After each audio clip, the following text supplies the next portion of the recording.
We know in Genesis 2:24, God says, therefore a man shall leave his mother and father, cleave to his wife, and they shall become one flesh. Some interpreters then say that that means when, for example, Bob and Alice get married, they'll automatically, immediately one flesh.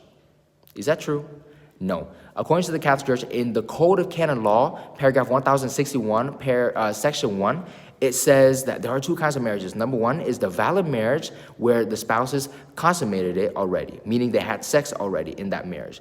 Then the second way is they have that valid marriage, but they have not consummated it yet. In the first case, we move back to the Code of Canon Law, 1041 and 1042. In that first case, that is the becoming of one flesh between the two spouses, and there is no dispensation possible except by death. So indeed, to death do us part, indeed.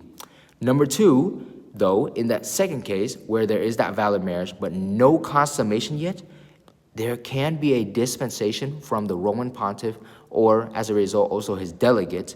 And so notice, though, that is different from a nullification of the marriage. The nullification of the marriage says that the marriage never existed in the first place. So, for example, we thought that Alice was sober when she said yes to marrying Bob. But in reality, Alice's mental capacities was hindered because she was drunk during that moment when she said yes to marrying Bob. And so that marriage was never valid. But in the case of the dispensation from the Pope for the marriage that is valid and is not yet consummated, that marriage is recognized as, yes, it is true that it was valid, but a dispensation is possible because they have not consummated it, because they have not become one flesh.